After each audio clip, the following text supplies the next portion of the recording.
أما بعد أعوذ بالله من الشيطان الرجيم بسم الله الرحمن الرحيم قال الله تبارك وتعالى في كتابه القرآن الكريم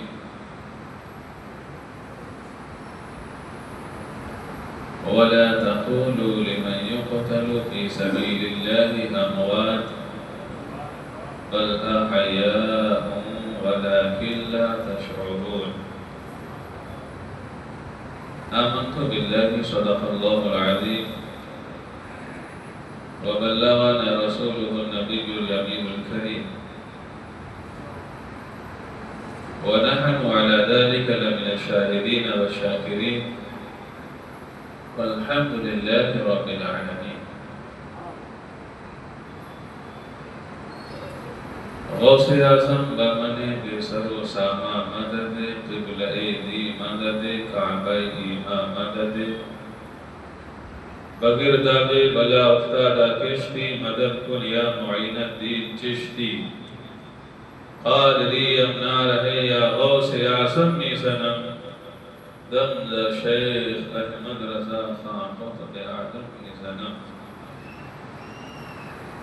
یا الہی رحم فرما مصطفیٰ کے واسطے یا رسول اللہ کرم کیجئے خدا کے واسطے مشکلیں حل کر شے مشکل کشا کے واسطے کربلائیں رب شہید کربلا کے واسطے شاعر کہتا ہے قتل حسین اصل میں مرگ یزید ہے قتل حسین اصل میں مرگ یزید ہے اسلام زندہ ہوتا ہے ہر کربلا کے بعد اسلام زندہ ہوتا ہے ہر کربلا کے بعد کچھ اشعار ہیں آقا حسین کی شان میں پیش کرتا ہوں داد و تحسین سے نوازنے کی کوشش کیجئے گا شاعر نے لکھا ہے جو جوان بیٹے کی میت پر نہ رویا وہ حسین آج ہمارے یہاں کسی بھی بیٹے کو چھوٹا بیٹا ہو کہ بڑا بیٹا ہو تھوڑی سی تکلیف ہوئی بے چین ہو جاتے ہیں پریشان ہو جاتے ہیں لیکن شاعر کھینچتا ہے نقش کربلا کو اور اپنی شعر کے اندر گرو کر کے کہتا ہے کون ہے حسین وہ ہے حسین جو جوان بیٹے کی میت پر نہ رویا وہ حسین جو دہکتی ریت کے بستر پر سویا وہ حسین آگے شاعر کہتا ہے جس نے اپنے خون سے دنیا کو دھویا وہ حسین جس نے اپنے خون سے دنیا کو دھویا وہ حسین جس نے سب کچھ کھو کے پھر بھی کچھ نہ کھویا وہ حسین جس نے سب کچھ کھو کے پھر بھی کچھ نہ کھویا وہ حسین مرتبہ اسلام کا جس نے دوبالا کر دیا مرتبہ اسلام کا جس نے دوبالا کر دیا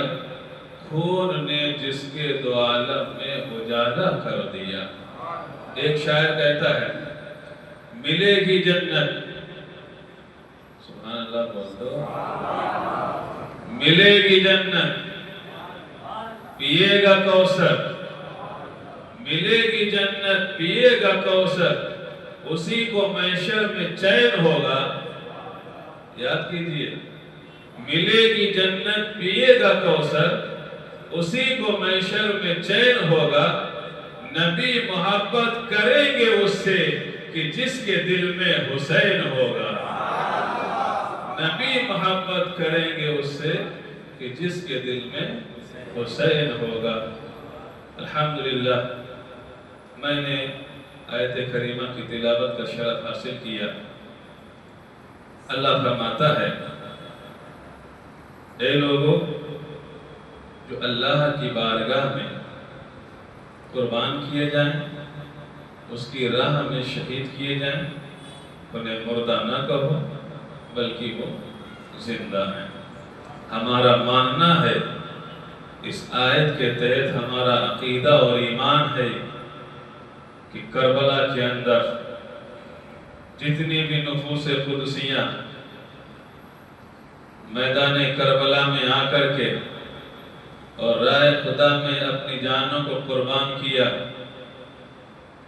قرآن کے روشنی میں وہ کل بھی زندہ تھے اور آج بھی زندہ ہیں، صبح قیامت تک زندہ رہیں گے۔ کچھ عرض و معروض کرنے سے پہلے معمول کے مطابق سید الانبیاء پیغمبر اسلام جناب محمد رسول اللہ صلی اللہ علیہ وسلم کی بارگاہ مقدسہ میں درود و سلام کا نذرانِ عقیدت پیش کریں، پڑھیں درود پاک اللہم صلی علی سیدنا و مولانا محمد معدن الجود والکرم وبارک وسلم صلاة و سلام علیک یا رسول اللہ صلی اللہ علیہ وسلم۔ الحمدللہ آج کی یہ شب عاشور ہے، اور یہ جو تقریر ہو رہی ہے یہ نبی تقریر ہے۔ الحمدللہ ہم نے شروع سے لے کر کے آج تک کچھ سوانح واقعات و قرآن و حدیث کی روشنی میں کربلا والوں کا ذکر سنا اور سنایا۔ آج کی تقریر کا جو موضوع اور عنوان ہے وہ یہ ہے کہ 10ویں محرم الحرام کو آقا حسین اور بالخصوص آپ کے ماتحتی میں جتنے بھی لوگ تھے ان کی شہادت کا بیان۔ حالانکہ اگر دیکھا جائے تو کم و بیش 72 لوگوں نے اپنی جانوں قربان کیا، 82 افراد پر مشتمل یہ قافلہ تھا، اور جب جنگ ہو گئی تھی اور واپس چلے تھے تو بڑوں میں نوجوانوں میں صرف بیمار زین العابدین تھے اور سب خواتین تھیں۔ 10 یا 12 نفر رہ گئے تھے جو واپس آئے تھے۔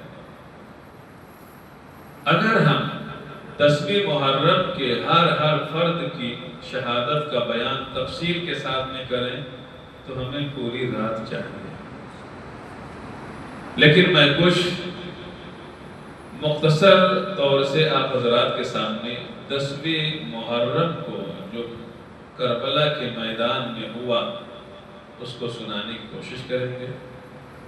جیسا کہ آپ نے سنا تھا کل کی تقریر تک کہ امام حسین سید الشہداء امام عالی مقام میدان کربلا میں پہنچ گئے اور 1 رات کی مہلت مانگی، آپ کو مہلت دی گئی۔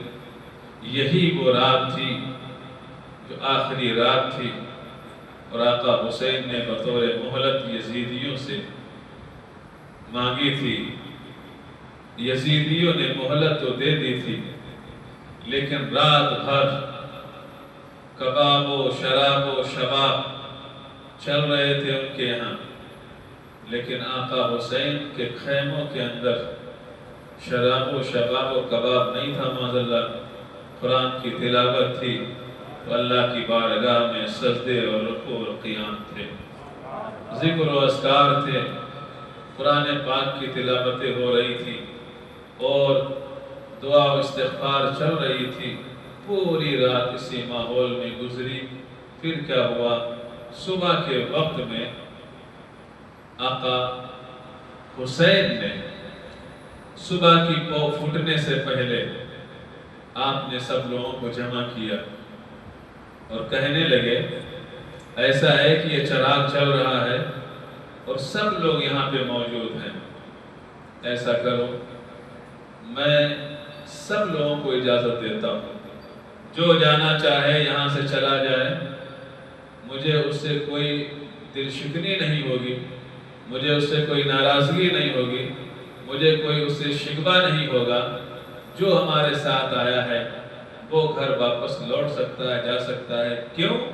اس لیے کہ سامنے 22,000 کا لشکر ہے، میں یزید کی بیعت کبھی نہیں کر سکتا ہوں، سر تو دے سکتا ہوں لیکن ہاتھ یزید کے ہاتھ پر نہیں رکھ سکتا ہوں، لہذا کل جنگ ہونا یقینی ہے، آپ لوگ چلے جائیے۔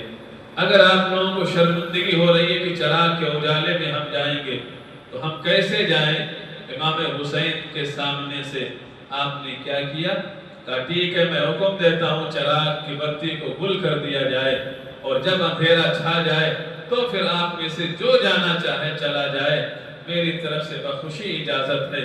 اللہ اکبر۔ حضرت امام حسین نے حکم دیا اور پھر جو ہے وہ چراغ گل کر دیا گیا، چراغ گل ہو گیا، اندھیرا چھا گیا۔ اب آؤ میں یہیں پر اس بات کو رہنے دو، چراغ گل ہو گیا، اندھیرا ہے، اب کون جا رہا ہے کون نہیں جا رہا ہے؟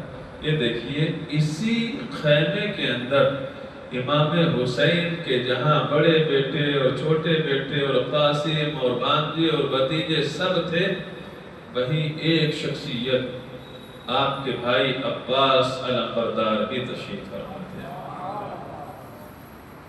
کون ہے عباس علمبردار؟ بھائی تو ایسا ہو گویا کہ عباس علمبردار اور امام حسین کے رشتے نے، جو آج ہمارے یہاں رشتے ہوتے ہیں نا، سوتیلا پن، ماں ہو تو سوتیلے سے دور کر دیتی ہے، باپ ہو تو سوتیلے سے دور، بھائی بہن ہو تو یہ ہوتا ہے کہ یہ سوتیلا ہے، یہ ہمارا حقیقی نہیں ہے، یہ حقیقی بہن نہیں ہے، یہ حقیقی بھائی نہیں ہے، یہ تو سوتیلا ہے۔ لیکن قربان جائیے عباس علمبردار کی محبت پر، وفا کی ہے تو دیکھیے کیسے کی ہے کربلا کے میدان میں۔ آپ کو معلوم ہونا چاہیے غازی عباس علمبردار یہ ہیں کون؟ اصل میں جب خاتون جنت فاطمہ الزہرا کا جب وصال ہو رہا تھا، آخری وقت تھا، تب حضرت علی سے آپ نے وصیت کی تھی، بہت ساری وصیت کی تھی، جن تمام وصیتوں میں سے ایک وصیت یہ تھی کہ جو میں نے آپ کو پہلے بتائی تھی کہ سیدہ زینب کو اللہ نے ایک بیٹی اور ایک بیٹا دیا تھا، آپ نے فرمایا تھا کہ ان کی بیٹی سے آپ کو نکاح کرنا ہے، اور ایک وصیت یہ بھی تھی کہ اے علی، آپ نے ہماری موجودگی میں تو آپ نے شادی اور عقد اور نکاح نہیں کیا، لیکن میرے جانے کے بعد میں تمہیں عقد اور نکاح کرنا ہے، لیکن یاد رہے جس عورت سے نکاح کرنا وہ عورت طاقتور خاندان کی ہونی چاہیے، شاہسوار کے خاندان کی ہونی چاہیے، قوت والے خاندان کی ہونی چاہیے۔ حضرت علی کرم اللہ وجہہ الکریم اس وقت پوچھنے کی اللہ کی گنجائش نہیں تھی، لیکن پھر بھی آپ نے حضرت فاطمہ الزہرا سے ارشاد فرمایا، اے فاطمہ ایسا کیوں کہہ رہی ہو؟ حضرت فاطمہ نے کہا تھا اس وقت، اے علی آپ کو معلوم ہے جب میرے لاڈلے حسین کربلا کے میدان میں ہوں گے، جب کربلا کے میدان میں ہوں گے اور آپ بھی اس وقت نہیں ہوں گے، میں بھی اس وقت نہیں ہوں گی، میرا بیٹا حسن بھی نہیں ہوگا، میرا بیٹا حسین ہوگا، اور حسین سے پہلے سب قربان کر دیے جائیں گے۔ اس وقت اگر کوئی ساتھ دینے والا ہوگا تو اسی عورت کا جوان مرد بیٹا اور باہمت بیٹا ہوگا جو کربلا میں میرے بیٹے حسین کا ساتھ دیتا ہوا دکھائی دے گا۔ اللہ اکبر۔ حضرت علی کرم اللہ وجہہ الکریم نے کہا ٹھیک ہے کوشش کریں گے۔ پھر کیا ہوا؟ آپ نے شادی کی، اور جس عورت سے شادی کی اتفاق سے اس عورت کا بھی نام فاطمہ، اور آپ نے یہ ساری چیزیں دیکھ کر کے کی، اعلیٰ حسب و نسب اور خاندان اور طاقتور عورت، لیکن نام فاطمہ، اور جب عقد ہوا تو دیکھو یہ بھی فاطمہ کیسی کنیز فاطمہ، اللہ کی پیاری بندی۔ جب آئی تو حضرت علی سے عرض کیا، حضور اب میں آپ کے گھر آ گئی ہوں، لیکن ایک میری گزارش ہے۔ کہا وہ کیا؟ کہ اصل میں خاتون جنت کا بھی نام فاطمہ تھا اور میرا بھی نام فاطمہ ہے، میں نہیں چاہتی ہوں کہ جب آپ فاطمہ کر کے پکاریں تو بیٹی زینب کو اور بیٹے حسین کو اپنی امی جان کو یاد آتی آئے، ان کی امی جان کو یاد آ جائے۔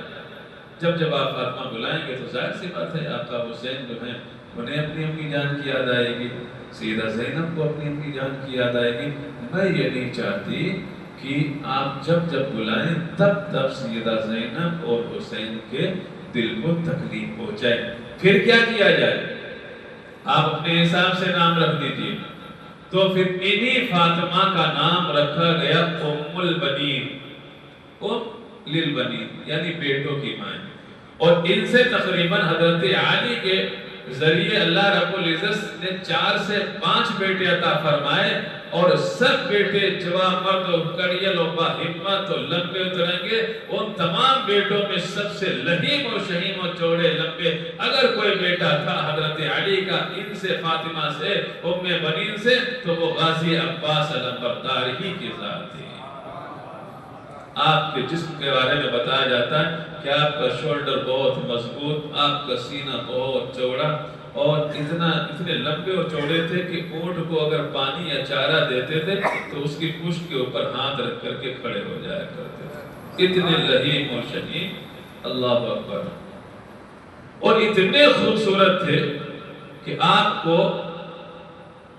قمر بنو ہاشم کہا جاتا تھا، یعنی بنو ہاشم کا چاند، اتنے خوبصورت۔ اور آپ کا ایک لقب ہے باب الحوائش، یعنی ضرورتوں کو پورا کرنے والے۔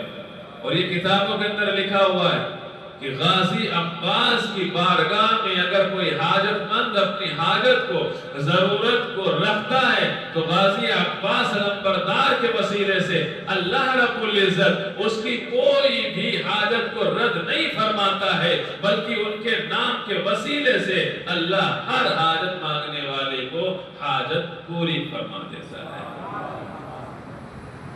کبھی آپ بھی دیکھیے، کوشش کیجیے غازی عباس کے نام پر۔ ہمارے یہاں معاشرے کے اندر بہت ایسی جو ہے وہ رسموں نے جنم لیا محرم الحرام کے مہینے میں، ہم لوگوں کو بھی نہیں پتا، ہم بھی نہیں جانتے۔ اب پوچھتے ہیں حضرت یہ صحیح ہے کیا؟ یہ دودھ بھرائی اور یہ تازی کے نیچے سے لڑکائی اور جانے پتہ نہیں کیا کیا۔ تو میں کہتا ہوں بھئی ہمیں تو پتہ نہیں ہے، ہم تو جانتے نہیں ہیں، نہ ہم نے کسی کتاب میں پڑھا۔ تو عوام میں بعض لوگ تو ماشاءاللہ علماء سے بھی زیادہ آگے نکل گئے، جن چیزوں کا علماء کو علم نہیں ہے وہ چیزیں ماشاءاللہ موجود ہیں۔ انہیں پتہ ہی نہیں کیسا بھی ہوتا ہے، تو سامنے والا بھی کہتا حضرت آپ کو نہیں پتا، محرم کی چیزیں، تعظیم کی چیزیں آپ کو نہیں معلوم، آپ کو تو پتا ہونا چاہیے۔ ایک صاحب نے پوچھا، میں نے کہا یہ میری غلطی ہے، مجھے معلوم کر لینا چاہیے، پڑھائی کر لینا چاہیے، اور ایک کتاب محرم الحرام کے متعلق بھی جو آپ لوگوں کے آباء و اجداد نے لکھ کر کے کہیں رکھ کر کے چلے گئے تو اس کو تلاش کر کے پڑھ لینا چاہیے، تاکہ یہ سارے مسائل بھی ہم لوگوں تک پہنچا دیں کہ ہاں اس میں بھی ثواب ہے، یہ بھی ساری چیزیں درست ہیں۔ صرف فاتحہ، سبیل، لنگر، ٹھیک ہے، قرآن خوانی، میلاد خوانی، یہ ہے کھانا پکانا، پھاتا کرانا، کھچڑا پکوان وغیرہ، یہ ہے۔ اس کے علاوہ اور جتنی رسم و رواج ہیں جو عقل میں آنے والی نہیں ہیں، جن کا کوئی ثبوت نہیں، ان سے بچنا چاہیے، منت ماننا چاہیے، آرزویں ماننا چاہیے۔ اور نفس بالکل جو ہے نا، ارے شہداء کرام کو اللہ نے وہ طاقت دی ہے کہ اگر ہم یہاں سے کربلا نہیں جا سکتے، ہمارا عقیدہ ہے کہ اگر ہم یہیں پر آنکھیں بند کر کے عالم تصور میں آقا حسین کو پکاریں اور ان کے نام سے اگر ہم مدد چاہیں تو اللہ رب العزت نے انہیں اس مقام پر فائز کیا ہے کہ ان کے نام کے ذریعے اللہ ہماری حاجت کو یہاں پر پورا فرما دے گا۔ اس لیے یہ جو رسم و رواج ہیں ان کو بند کرنا چاہیے، اور جو ابھی تک ہوتی آئی ہیں ان کو ختم کرنا چاہیے، جن کا دین اسلام مذہب سے کوئی تعلق نہیں۔ حضرت غازی عباس علمبردار سے متعلق بات کر رہا تھا۔ حضرت عباس علمبردار باب الحوائش کے نام سے بھی جانے جاتے ہیں۔ یہی عباس علمبردار دیکھیں کہ پوری زندگی ہو گئی لیکن آقا حسین بھائی ہیں، لیکن کبھی آپ نے بھائی نہیں کہا، عباس نمبردار۔ ہمیشہ آپ نے امام حسین کو مولا کہا یا آقا کہا، اور جب بھی آقا حسین کہتے بھائی عباس، تو مجھے بھائی کیوں نہیں کہتے ہو؟ تو آپ عباس نمبردار کا جواب سنیے۔ عباس نمبردار کہتے ہیں کہ حضور میں آپ کو بھائی کیسے کہہ سکتا ہوں؟ آپ کی ماں خاتون جنت ہیں، آپ کی ماں فاطمہ الزہرا ہیں، اور میری ماں تو آپ کی ماں تو بنت انبیاء ہیں، شہزادی انبیاء ہیں، اور میری ماں جو ہے وہ کنیز فاطمہ یعنی کہ آپ کی ماں کی خادمہ ہے، تو میں کیسے آپ کو بھائی کہہ سکتا ہوں؟ آپ تو ہمارے آقا ہیں، آپ تو ہمارے مولا ہیں۔ اللہ اکبر! دیکھیے تو صحیح کہ شروع سے لے کر کے کربلا کے میدان تک حضرت امام حسین کی خواہش یہ تھی کہ میرا بھائی عباس مجھے ایک بار بھائی بول دے، ایک بار۔ آقا حسین نے مزاج دیا کہ سوتیلا پن نہیں ہونا چاہیے، جو حقیقی رشتوں میں محبت ہے وہی محبت سوتیلے رشتے میں بھی ہونا چاہیے، چاہے بھائی کا رشتہ ہو، چاہے بہن کا رشتہ ہو، چاہے ماں باپ کا رشتہ ہو، حقیقی محبت ہونی چاہیے، اور جو آداب ہیں اس کا بھی خیال رکھنا چاہیے۔ یہی عباس نمبردار ہیں، اللہ اکبر، اسی خیمے کے اندر ہیں۔ کتنا امام حسین ان کے اوپر جو ہے وہ اعتبار کرتے تھے، اللہ اکبر۔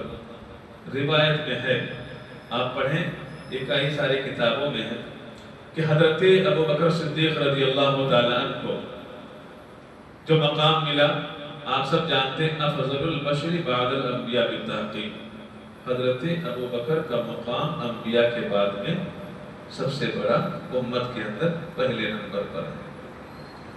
اللہ کے رسول صلی اللہ علیہ وسلم جس قدر حضرت ابو بکر صدیق پر اعتماد کرتے تھے اور بھروسہ کرتے تھے، ایسے ہی سمجھانے کے لیے بول رہا ہوں، ایسے ہی آقا حسین عباس نمبردار پر بھروسہ کرتے تھے اور اعتماد کرتے تھے۔ اب وہ بھروسہ اور اعتماد میں آپ کو بتانا چاہتا ہوں۔ اب اسی چیز کو آپ ذہن میں رکھیے کہ بھروسہ کتنا تھا آقا حسین کو اپنے سوتیلے بھائی عباس نمبردار کے اوپر۔ یہی تک میں آپ کو لے آنا چاہ رہا تھا، یہ بات سمجھانے کے لیے کہ ابھی دیکھیے خیمے کے اندر چراغ گل ہے۔ آقا حسین نے کہا جو جانا چاہے جا سکتا ہے، لیکن دیکھیے عہد اور پیمان اور بھروسہ اور اعتماد۔ آقا حسین نے جب چراغ کو جلانے کی بات آئی تو ہو سکتا ہے کہ کون گیا کون نہیں گیا، آقا حسین خود اٹھ کر کے جلا سکتے تھے، لیکن نہیں، آقا حسین کہہ سکتے تھے قاسم اٹھو جلاؤ، علی اکبر اٹھو جلاؤ، یا فلاں اٹھو جلاؤ، لیکن آقا حسین نے نہ بھتیجے کا نام لیا، آقا حسین نے نہ اپنے بیٹے علی اکبر کا نام لیا، نہ قاسم بن حسن کا نام لیا، نہ کسی اور جو ہے اپنے ساتھیوں کا نام لیا۔ خیمے کے اندر اندھیرا ہے، حضرت امام حسین نے نام لیا تو ارشاد فرمایا اے عباس اٹھو اور چراغ کو جلا دو۔ پتہ یہ چلا کہ آقا حسین کو اس قدر اعتماد تھا، اگرچہ میں نے اجازت دے دی ہے سب کو جا سکتے ہیں مجھے چھوڑ کر، لیکن میرا بھائی عباس مجھے چھوڑ کر کے نہیں جا سکتا۔ اسی لیے تو فرمایا کہ عباس اٹھو اور چراغ جلاؤ۔ حضرت عباس اٹھے اور چراغ جلایا۔ دیکھ رہے ہیں تو وہاں سے بھی کچھ لوگ رفو چکر ہو گئے، اور یہ ہر جگہ میں ہوا، ہر جگہ ہوتا ہے۔ آج اگر ہم کسی مشن پہ نکلیں 15 20 50 لوگوں کو لے کر کے، اور اگر اس مشن پہ ہم سے 10 20 آدمی پیچھے رہ جائیں، چلے جائیں، تو ہمیں افسوس نہیں کرنا چاہیے۔ یہ طریقہ رہا ہے۔ جنگ احد ہوئی، مسلمانوں کے ساتھ میں منافقین کی 300 کی جماعت تھی، اور آئن ٹائم پر جنگ احد کے اندر عبداللہ بن ابی نے مسلمانوں کو، اللہ کے رسول کو دھوکہ دے دیا، خود 300 لوگوں کو لے کر کے میدان احد سے چلا گیا۔ ایسے ہی میدان کربلا میں بھی آقا حسین جو جانے والے تھے چلے گئے، وہی لوگ رہ گئے جن کو اللہ نے امام حسین کے لیے ان کی شہادت سے پہلے مقدر فرمایا تھا۔ ایک روایت یہ بھی ملتی ہے کہ اس وقت وہاں کے حلقے کے حساب سے، آپ یہ کہہ سکتے ہیں عرب کے لحاظ سے، یا وہاں موجودہ لوگوں کے حساب سے، یا اس وقت جہاں تک یہ واقعات اور یہ چیزیں پہنچ رہی تھی وہاں تک کے حساب سے، اللہ نے جو سب سے زیادہ اچھے لوگ تھے وہی آقا حسین کی ماتحتی میں رکھے تھے، چھانٹ کر کے۔ آپ نے نہیں سنا تھا کل کی تقریر میں حضرت سلمان فارسی نے کون سی جنگ ہوئی، اس جنگ میں کہا تھا کہ ایک وقت آئے گا نواز حسین چلیں گے کوفہ کے سفر کے اوپر، اگر نواز حسین تمہیں مل جائیں تو تم ان کی مدد کرنا اور ان کے طرف سے ان کے دشمنوں سے لڑنا، تو تمہیں جتنی آج اس جنگ کے اندر فتح پر اور مارے غنیمت حاصل کرنے پر جتنی خوشی حاصل ہو رہی ہے اس سے کہیں زیادہ اس دن خوشی حاصل ہوگی جس دن آقا حسین سے ملاقات کرو گے۔ حضرت ظہیر کہتے ہیں کہ بہت سارے لوگ تھے لیکن کوئی کربلا تک نہیں ملا تھا، صرف اور صرف اس میں ایک ہی آدمی تھے، حضرت ظہیر بن قیم رضی اللہ تعالیٰ۔ تو یہ اللہ ہی کی طرف سے تو اللہ نے توفیق دی تو اتنی لمبی عمر پائی اور اس راستے پہ رہے اور پھر کربلا تک پہنچے، سارا لشکر اور بیوی سارا سب کچھ چھوڑ دیا اور آقا حسین کے ساتھ چلے گئے کربلا میں اور کربلا تک رہے اور کربلا میں آپ کے ساتھ میں رہ کر کے اور آپ ہی کے جنازوں میں شہادت کا جام نوش فرمایا۔ بڑے مقدس لوگ تھے۔ 10ویں تاریخ ہے، آقا حسین جاتے ہیں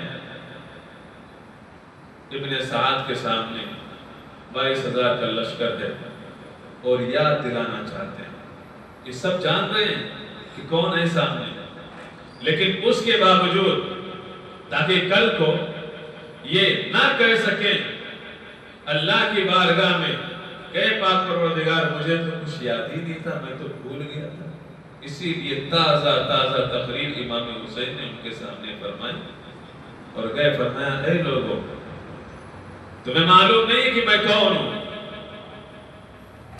میں حسین ابن علی ہوں، میں نواز رسول ہوں، میری ماں سیدہ خاتون جنت فاطمہ الزہرا ہیں، میرے بھائی حسن ہیں، میں وہ حسین ہوں کہ جب امام الانبیاء کے کاندھے پر سوار ہوتا تھا تو صحابہ اکرام بڑا خوش ہوتے تھے اور مثالیں دیتے تھے، تعریفیں کرتے تھے کہ سوار کتنا اچھا ہے، سواری کتنی اچھی ہے۔ ارے میں وہ حسین ہوں کہ جب مسجد نبی کے اندر آتا تھا تو میرے نانا جان سید الانبیاء اپنے خطبے کو روک دیا کرتے تھے، اگر میں اپنی جان کی آغوش میں چلا جاتا تھا تو میں اپنی امی جان کی آغوش میں پہنچنے کے بعد میں کچھ دیر وہ تلاوت کرتی اور اس کے بعد میں قرآن پاک کی تلاوت کو روک کر کے وہ مجھے جو ہے وہ بڑا لاڈ اور پیار کرتی تھی۔ ارے میں وہ حسین تمہارے سامنے کھڑا ہوں جس کے بارے میں سید الانبیاء نے فرمایا ہے، حسین منی وانا من حسین، ارے میں وہ حسین ہوں جس کے بارے میں اللہ کے رسول نے فرمایا ہے کہ حسن و حسین یہ دونوں کے دونوں جنتی نوجوانوں کے سردار ہیں۔ اے کوفہ والو، کیا تم نے ہمیں خطوط نہ بھیجے تھے؟ کیا تم نے ہمیں بلایا نہ تھا؟ کیا تم نے یہ نہ لکھا تھا کہ یہاں پر آ جائیے، یزید فاسق و فاجر کے ہاتھ پر ہم بیعت نہیں کریں گے، نواز رسول حسین کے ہاتھ پر بیعت کریں گے؟ کیا تم نے ہمیں دعوت نہ دی تھی؟ کیا تم نے ہمیں نہ بلایا تھا؟ اللہ اکبر۔ آقا حسین اسی طریقے سے تقریر فرما رہے، ابن سعد نے کہا، اے حسین بس کرو، یا تو جنگ کے لیے تیار ہو جاؤ یا تو پھر یزید کی بیعت کرنے کے لیے تیار ہو جاؤ۔ آقا حسین سمجھ گئے کہ ان کے دلوں پر لالچ کا اور مال و دولت کا خطہ اور مہر لگ چکی ہے، ختم لگ چکی ہے، اب یہ ماننے والے نہیں ہیں۔ اتمام حجت کے لیے نواز رسول نے مختصر سی تقریر سامنے پیش کی۔ آقا حسین اپنی کوٹلی سے اپنی سواری سے نیچے آئے اور اپنے خیمے کی طرف چل دیے۔ اسی لشکر میں یہی حر تھا جس نے آپ کو آنے پر مجبور کیا تھا۔ ابن سعد نے کہا، بجاؤ نقارہ، جنگ کا زور کی نماز کا وقت ہے، اور ادھر دیکھیے نقارے کا جیسے اعلان کیا ابن سعد نے، حضرت ہو رہا ہے آگے، کیا واقعی میں تو نواسے رسول سے جنگ کرے گا؟ اے اور تمہیں کیا لگتا ہے مجھے حسین کا کام تمام کر کے رہ کی حکومت چاہیے، میں کیسے اپنے زیاد کو اور یزید کو جو ہے وہ ناراض کر سکتا ہوں؟ مجھے یہ ذمہ داری دی گئی، اس کو میں پورا کر کے رہوں گا۔ اللہ اکبر۔ حضرت حر نے بھی 22,000 لشکر کے سامنے خود کھڑے ہو کر کے تقریر کی کہ تم اس نواسے سے لڑائی لڑو گے جو جنتی نوجوانوں کا سردار امام الانبیاء نے فرمایا، اس نواسے سے تم لڑو گے، ان کے بچوں کو شہید کرو گے جن کے گھر سے ہمیں قرآن ملا، ہمیں خدا اور رسول کی تعلیمات ملی، ہمیں دین اور اسلام اور مذہب ملا۔ اے ابن سعد لعنت ہو تیرے اوپر۔ ابن سعد نے کہا یہ جو بھی بولنا ہے اور ابن زیاد کو بولو جا کر کے، میرے بس میں جتنا تھا میں نے کیا، میں نے کوشش کی، لیکن یہ جو میرے بغل میں شمر دل جوشن بیٹھا ہوا ہے اس کی تقریر نے ابن زیاد کا دماغ خراب کر دیا۔ وہ تو امام حسین کی 3 شرطوں میں سے ایک شرط پر راضی ہو گیا تھا، اور یہ یزید کو منانے کے لیے رقعہ لکھ کر کے بھیجنے والا تھا، لیکن اس شمر دل جوشن نے ابن زیاد کے ذہن کو بدل دیا۔ اب میں کیا کروں؟ اب جو بھی کرنا ہے جا کر کے تم جو ہے وہ کرو جا کر کے۔ میرا ماننا یہ ہے کہ اب دیکھو اے لوگوں، اے یزیدیو، اے کوفہ والو، تم گواہ ہو جاؤ، سب سے پہلا تیر اگر امام حسین کے لشکر پہ کوئی چلانے والا ہے تو وہ ابن سعد ہے۔ اور اس یزیدی نے ایک تیر لیا اور پھر لشکر امام حسین پر چلا دیا، بیچ میدان میں جا کر کے کھڑے ہو گئے اور ان کے جسم پر کپ کپی طاری ہو گئے۔ انہی کے قبیلے خاندان کا ایک شخص تھا، اس نے جب حر کی حالت کو دیکھا تو کہا اے اور کوفہ کے نامی گرامی پہلوانوں میں تمہارا نام ہے، اور تم اتنے جوان مرد ہو، اتنے باحکمت ہو کہ کئی جنگجو سے اکیلے لڑ جاتے ہو۔ اللہ نے تمہیں اتنی طاقت دی ہے، اتنی قوت دی ہے، اتنے لئیم و شہیم ہے، آج تمہاری حالت کیسی ہو رہی ہے؟ یہ جسم کے اوپر کپ کپی کیسے طاری ہے؟ اللہ اکبر۔ جب آپ کے قبیلے کے ایک شخص نے یہ کہا تھا تو حضرت حر نے کہا میں جہنم اور جنت کے درمیان میں کھڑا ہوں، مجھے نہیں معلوم تھا کہ واقعی میں یہ لوگ نواسے رسول سے جنگ و جدال اور قتال کریں گے۔ اگر مجھے معلوم ہوتا میں امام حسین کے راستے کو نہ روکتا، میں امام حسین کو نہ ادھر جو ہے آنے پر مجبور کرتا، میں آقا حسین کی مدد کرتا، لیکن میں اب یہ سوچ رہا ہوں کہ میں کدھر جاؤں۔ میری ایک طرف تو جہنم کے شعلے میں دیکھ رہا ہوں اور ایک طرف میں جنت کی بہار اور نعمتوں کو دیکھ رہا ہوں، لیکن یاد رکھو کچھ بھی ہو جائے، چاہے میرے جسم کی ایک جو ہے کوٹی کیوں نہ ہو جائے، لیکن اب تو میں جنت کی طرف یعنی آقا حسین کی طرف جا کر کے رہوں گا۔ اور فوراً اپنے گھوڑے کو ایڑ لگائی اور فوراً آقا حسین کے پاس میں گئے، گھوڑے سے اتر کر کے آپ کے قدموں کو بوسا دیا اور کہا حضور مجھ سے غلطی ہو گئی، میری غلطی کو معاف فرما دیجئے، میں اپنے کیے کرائے پر توبہ کرتا ہوں، کیا میری توبہ قبول ہو سکتی ہے؟ میں اب یزیدیوں کی طرف نہیں ہوں، میں اب کوفہ والوں کی طرف نہیں ہوں، اے آقا حسین میں آپ کی طرف سے آپ کی بارگاہ میں، آپ کی جو ہے اللہ کی بارگاہ میں اپنی جان کا نذرانہ پیش کرنے کے لیے حاضر ہوا ہوں۔ اللہ اکبر۔ حضرت حر نے جب حضرت امام حسین کے سامنے یہ ساری باتیں کی تو آقا حسین رضی اللہ تعالی عنہ نے ارشاد فرمایا اے حر تو دنیا اور آخرت میں آزاد ہو، میں نے تمہاری ساری غلطیوں کو معاف کر دیا ہے، لیکن اگر تم مجھے مجبور نہ کرتے تو شاید میں اس جگہ پر نہیں آتا، میں کہیں اور چلا جاتا۔ آقا حسین نے جملہ یہ کہا، حر نے کہا حضور مجھ سے غلطی ہوئی، میں یہ جانتا ہوں کہ کربلا میں لانے والا اگر کوئی ہے تو میں ہوں، آپ کو مجبور کرنے والا کوئی ہے تو میں ہوں، آپ کا راستہ روکنے والا کوئی ہے تو میں ہوں، اب ان غلطیوں سے میں توبہ کر رہا ہوں، ایسا نہیں میں اپنی جان بچانے کی کوشش کر رہا ہوں، میں آپ کی بارگاہ میں آیا ہوں، میں آپ کی طرف سے لڑنا چاہتا ہوں، مجھے اجازت دیجیے۔ پھر کیا ہوا؟ شارٹ کٹ میں آپ کو بتا رہا ہوں. آقا حسین نے حضرت حر کو اجازت دی اور حضرت حر نے وہ جوان مردی کے ساتھ میں جو ہے میدان کارزار میں 22,000 کی لشکر کے سامنے جوان مردی کے جوہر دکھائے. لیکن 22,000 کا لشکر اور ایک آدمی کب تک لڑائی لڑتا رہتا, کب تک تلواریں چلاتا رہتا. اور پھر 22,000 لشکریوں میں آپ دیکھیے سب کے پاس تلواریں بھی ہیں, نیزے بھی ہیں, تیر بھی ہیں. اور ان کوفہ والوں کے اندر سب سے پہلی بزدلی کی علامت یہ تھی کہ جب بھی کوئی شہسوار جاتا تھا اور جب اسے نہ بن پڑتا تھا تو فوراً تیروں کی بارش سے اسے چھلنی کر دیا جاتا تھا. آپ اندازہ لگائیں کہ ایک انسان کے اوپر چاروں طرف سے اگر تیروں کی بارش کر دی جائے, اس کا جسم چھلنی ہو جائے. آج ہمارے پیر میں اگر کانٹا چبھ جاتا ہے تو اس پیر سے ہم کمزور پڑ جاتے ہیں. دوسرے پیر میں اگر کانٹا چبھ جائے تو تھوڑی سی چبھن ہو جائے, کوئی تھوڑا سا کانٹا لگ جائے تو پھر ہم سے چلا نہیں جاتا, ہم وہیں پر بیٹھ جاتے ہیں.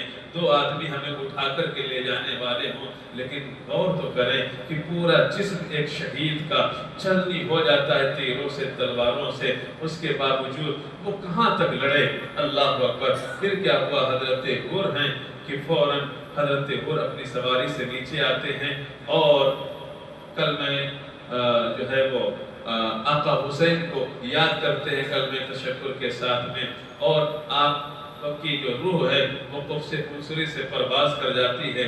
انا للہ و انا الیہ راجعون. اس طریقے سے حضرت حر نے آقا حسین کی خدمت میں آ کر کے معافی تلافی کی اور آپ کی طرف سے لڑے, جام شہادت نوش فرمائے.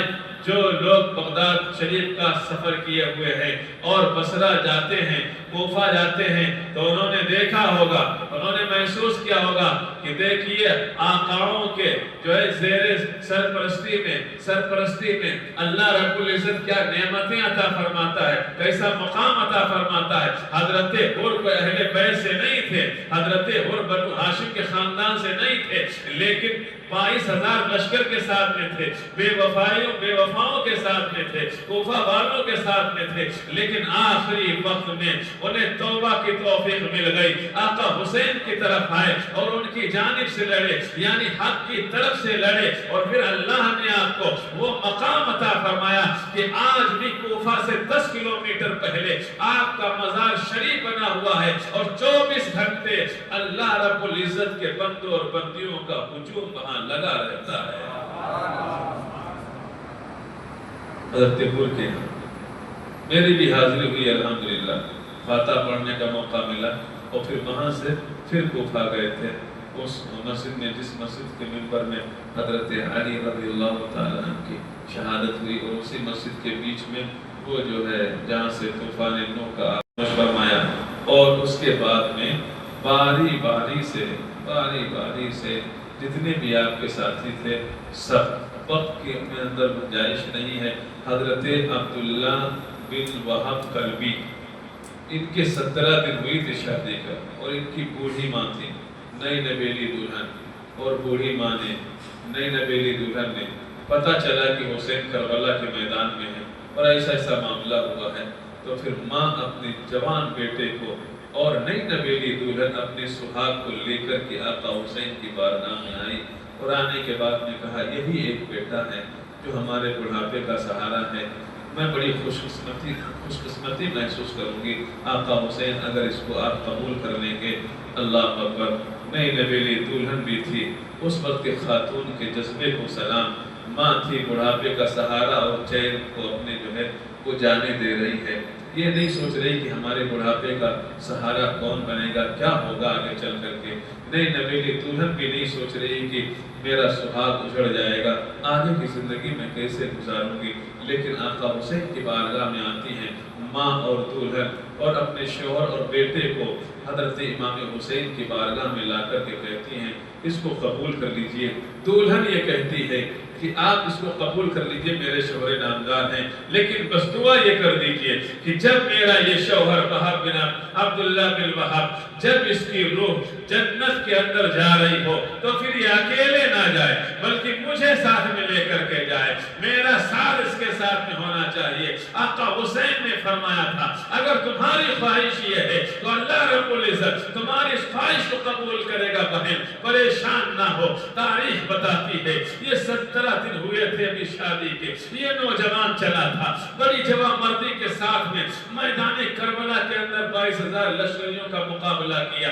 اس کی ہاتھوں کی انگلیاں کٹ گئی تھی، ماں کے پاس میں آیا تھا، ماں نے کہا بیٹا چلا جا، تیری ہاتھ کی انگلیاں ہی تو کٹی ہیں، ہاتھ تو نہیں کٹا ہے، سر تو نہیں کٹا ہے، تیرے ہاتھ تو محفوظ ہے، چلا جا ابھی ان یزیدیوں کا کام تمام کر۔ آقا حسین کے مقابلے میں یہ کوفی بے وفا لوگ آئے ہیں، تیرے جسم کے اندر جب تک کی سانس رہے ان سے تو لڑتا جا۔ اللہ اکبر۔ عبداللہ بن وہب پھر اپنی دلہن سے ملتے ہیں، اپنی بیوی سے اور اپنی ماں سے، اور پھر چلے جاتے ہیں، اور جانے کے بعد میں ایسی جواب مردی سے لڑتے ہیں کہ ان یزیدیوں نے آپ کے سر کو جسم سے الگ کر دیا اور سر اٹھا کر کے جو پھینکا ہے تو پھر آقا حسین کے سامنے گرا۔ آقا حسین نے اس سر کو اٹھایا، ماں کو دیا، ماں نے اپنے آنچل سے اپنے دوپٹے سے ہاتھوں سے اس اپنے بیٹے کے چہرے کو، پیشانی کو، خون کو، گرد و غبار کو صاف کیا، اور پھر ماں نے دعا کی اللہ کا شکر ہے کہ اس نے ہماری اس قربانی کو قبول کر لیا۔ کیسی جوان مرد و جوان ہمت اس وقت کی خاتون تھی، یہ نہیں سوچتی تھی کہ میرا بیٹا بچ جائے، یہ نہیں سوچتی تھی کہ کہاں وہ رہتی تھی اور رو رہی تھی، اور بیٹے نے پوچھا وجہ کیا ہے، کبھی تمہیں ہم نے تکلیف نہ دی؟ تو انہوں نے بتایا کربلا میں نواسے رسول آ گئے ہیں، ان کے ساتھ بچیاں بھی ہیں، خواتین بھی ہیں، ان کا ساتھ دینے والا کوئی زیادہ تعداد میں نہیں ہے، میں یہ چاہتی ہوں کہ تم چلے جاؤ۔ تو یہ عبداللہ بن وہب کلبی آئے تھے، اور پھر جب ان کی ماں نے اس سر کو ان کی بیوی کو دیا تھا تو اس سر کو اس بیوی نے لیا، اور لینے کے بعد میں وہ بھی جو ہے رجز پڑھتی گئی اور خوش قسمتی کے اشعار کہتی گئی اور چہرے پہ ہاتھ پھیرتی گئی، اور اپنا چہرہ اس سر کے اوپر رکھا تو رکھتے ہوئے تو سب نے دیکھا تھا، لیکن اس بیوی کا چہرہ اٹھتے ہوئے عبداللہ کے سر سے کسی نے نہیں دیکھا تھا۔ گویا حضرت عبداللہ ادھر شہادت کا جام پی کر کے جا ہی رہے تھے جنت الفردوس کے اندر کہ اللہ رب العزت نے ان کی بیوی کی بھی روح کو چھین لیا، قفص انصری سے پرواز کر گئی، گویا کہ جو پہلے انہوں نے خواہش کی تھی، اور آقا حسین نے فرمایا تھا اے میری بہن تیری خواہش اللہ قبول فرما لے گا، تو ادھر جیسے ہی جنت میں عبداللہ چلے تھے ویسے ہی اللہ نے آپ کی بیوی کا ساتھ بھی آپ کو عطا فرما دیا۔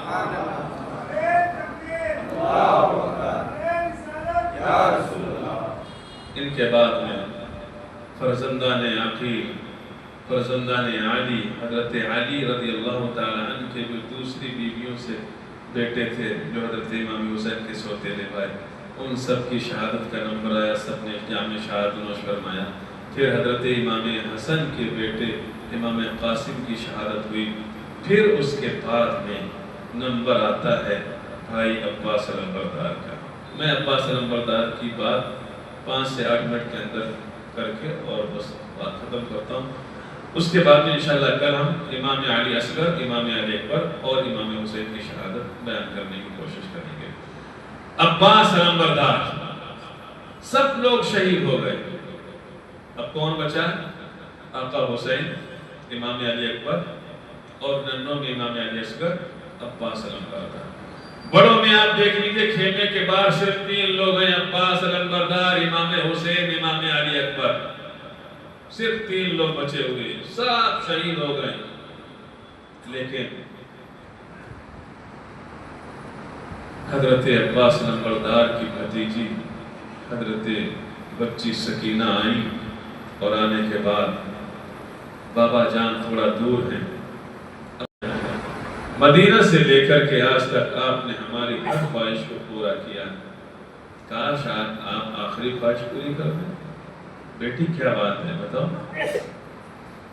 میں پیاسی رہ لوں گی لیکن میرا بھائی جو علی اصغر ہے اس کی پیاس نہیں دیکھی جا رہی ہے، میری پیاس مت بجھائیں، کسی کو پانی لا کر کے دیں یا نہ دیں، لیکن بچی سکینہ آج آپ سے آخری خواہش ظاہر کر رہی ہے کہ میرے بھیا علی اصغر کی پیاس کو بجھا دیجئے. یہ نہر فرات ہے جو موجے مار رہا ہے, ٹھاٹھے مار رہا ہے. ارے اس کا پانی آج کی تاریخ میں جانور بھی پی رہے ہیں, یہ سارے لوگ پی رہے ہیں. بتائے تو چاچا کیسی بات ہے, ہم سے کون سی ایسی غلطی ہوئی ہے, ہم نے ایسی کون سی خطا کی ہے کہ ہمارے ہی لوگوں نے, ہمارے نانا جان کا کلمہ پڑھنے والوں ہی نے, ہمارے نانا جان کا نام لے کر کے چومنے والوں ہی نے ہم ہی کو بھوکا رکھا ہے, ہم ہی کو پیاسا رکھا ہے. ہمارا بھیا ننا علی اصغر ہے, بڑا بے قرار ہے, بڑا بے چین ہے, اس کی پیاس نہیں دیکھی جا رہی ہے, اپنے پیروں کو رگڑ رہا ہے, اپنے ہاتھوں کو اپنے سینے پہ مار رہا ہے, بڑا چیخ رہا, چلا رہا ہے.